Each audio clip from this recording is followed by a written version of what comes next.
العلم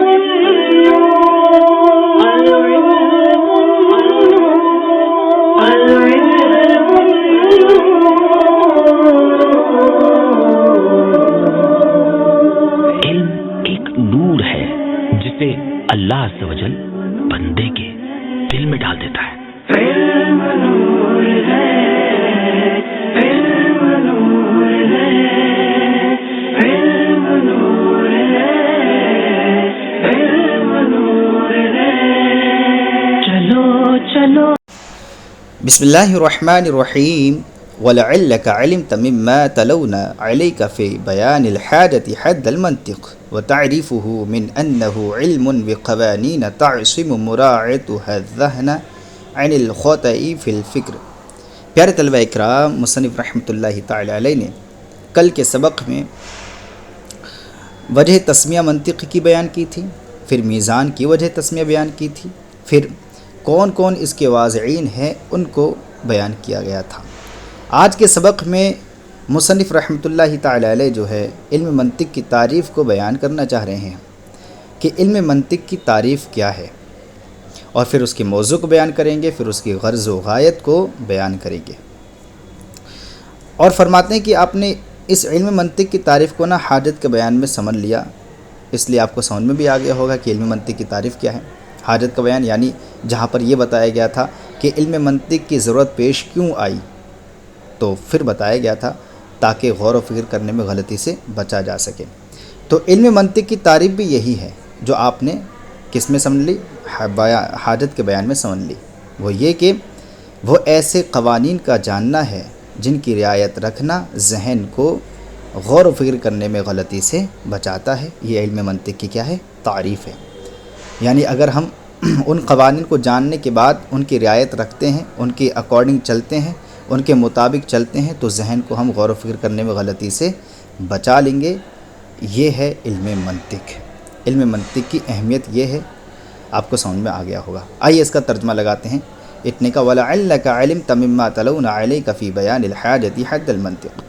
اور شاید کہ آپ نے جان لیا ہوگا جو ہم نے آپ کو بیان کیا. تَلَوْنَ عَلَيْكَ، آپ کو ہم نے جو بیان کیا کس میں، فی بیان الحاجۃ، حاجت کے بیان میں، حد المنطق، کیا جان لیا ہوگا، منطق کی تعریف کو جان لیا ہوگا. وتعریفہ، اب یہاں سے اس کی تعریف بھی بتا رہے ہیں.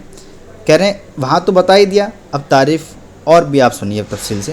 اور اس کی تعریف یہ ہے انہ علم بقوانین، کہ وہ ایسے قوانین کا جاننا ہے تعصم مراعاتها الذہن، جس کی رعایت رکھنا، جس کی رعایت کرنا ذہن کو تعصم بچاتا ہے، عن الخطأ فی الفکر، غور و فکر کرنے میں غلطی سے.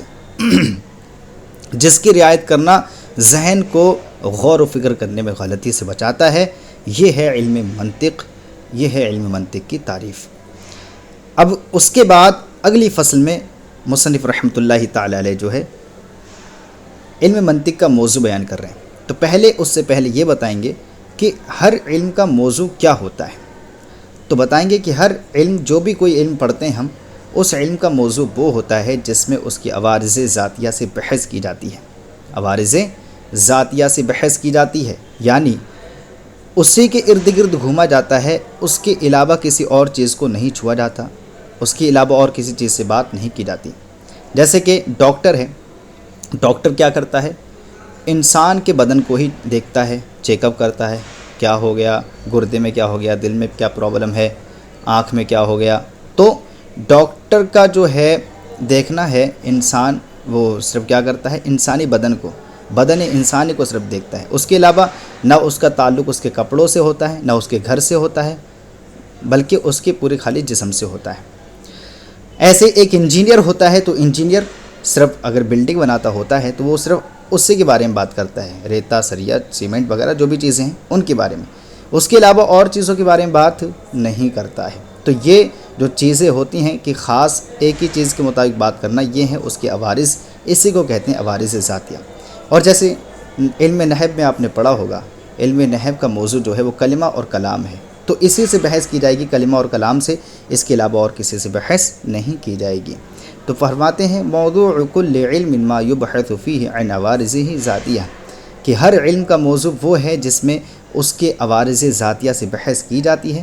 کبدن الانسان للطب، جیسے کہ انسان کا بدن ڈاکٹری کے لیے، طب کے لیے، والکلمۃ والکلام لعلم النحو، اور کلمہ اور کلام موضوع ہے علم نحو کے لیے، یعنی بدن انسان موضوع ہے طب کے لیے، اور کلمہ اور کلام موضوع ہے علم نحو کے لیے۔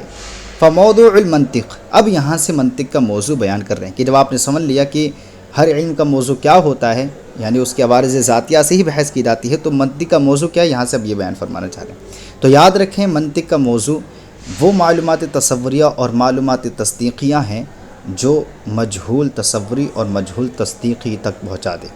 جیسے مثال کے طور پر میں آپ سے کہتا ہوں زید درجہ ثالثہ میں پڑھتا ہے، یہ اور ہر درجہ ثالثہ کا پڑھنے والا بڑا محنتی ہے، تو پتہ چلا کہ زید بھی بڑا محنتی ہے۔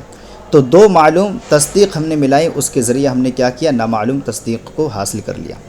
تو یہ جو دو معلوم تصدیق تھیں یہ اس حیثیت سے ہوں کہ نامعلوم تصدیق تک پہنچا دیں، ایسے کوئی دو معلوم تصور ہوں اس حیثیت سے کہ وہ دوسری کی کسی نئے تصور تک، مجہول تصور تک پہنچا دیں، یہی علم منطق کا موضوع ہے۔ خالی معلوم ہوں تو وہ نہیں ہوں گے، خالی معلوم تصوریہ ہوں یا معلومات تصدیقیہ ہوں تو وہ علم منطق کا موضوع نہیں ہے۔ ہاں اگر اس طرح ہیں کہ ان کے ذریعے آپ نئی چیز کو حاصل کر سکتے ہیں، کسی مجہول چیز کو حاصل کر سکتے ہیں جو آپ کو پہلے معلوم نہیں تھی، تب یہ کیا ہے، موضوع ہے۔ یعنی معلومات تصوریہ، معلومات تصدیقیہ اس وقت علم منطق کا موضوع بنیں گی جب کہ یہ مجہول تصوری اور مجہول تصدیقی تک پہنچا دیں۔ کہنے فموضوع المنطقی، تو منطق کا موضوع المعلومات تصوریہ و تصدیقیۃ لیکن لا مطلقاً، کہنے کہ معلومات تصوریہ اور معلومات تصدیقیہ علم منطق کا موضوع ہیں، لیکن لا مطلقاً، لیکن خالی محض مطلقاً اسی طریقے سے نہیں کہ خالی معلوم ہو، بلکہ اس حیثیت سے ہوں، بل من حیث انہا موصلۃ الی المجہول التصوری او التصدیقی، بلکہ اس حیثیت سے ہوں کہ وہ پہنچانے والی ہوں مجہول تصوری تک یا مجہول تصدیقی تک۔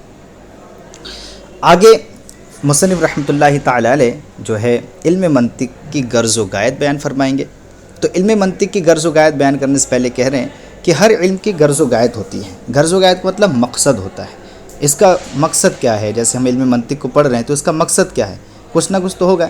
ایسے ہم کوئی بھی چیز کرتے ہیں تو اس کا کوئی نہ کوئی مقصد ہوتا ہے۔ جیسے کہ ہم پانی پیتے ہیں تو اس لیے کیونکہ ہمیں پیاس لگ رہی ہوتی ہے، ہم کھانا کھاتے ہیں کیونکہ ہمیں بھوک لگ رہی ہوتی ہے، ہم مثال کے طور پر گاڑی میں گھوم رہے ہوتے ہیں تو سیر و تفریح کے لیے، وہ بھی بے مقصد نہیں ہے بلکہ با مقصد ہے، آپ اپنی سیر و تفریح کے لیے کر رہے ہیں۔ آپ صبح ٹہلنے جاتے ہیں تو اپنی صحت کے لیے جا رہے ہیں، آپ جم میں جاتے ہیں تو آپ اپنی باڈی کا خیال رکھنے کے لیے کر رہے ہیں۔ تو ہر چیز کا کوئی نہ کوئی مقصد ہوتا ہے، کوئی بھی ہم کام کرتے ہیں۔ تو اب ایسے ہم علم منطق کو سیکھنے جا رہے ہیں تو اس کا کیا مقصد ہو سکتا ہے، تو کہا کیونکہ اگر کسی چیز کا مقصد ہی نہیں ہوگا تو اس کا حاصل کرنا، اس کا طلب کرنا عبث ہوگا، بیکار ہوگا، اور اس میں پھر کوشش کرنا تو بیکار ہی ہوگا۔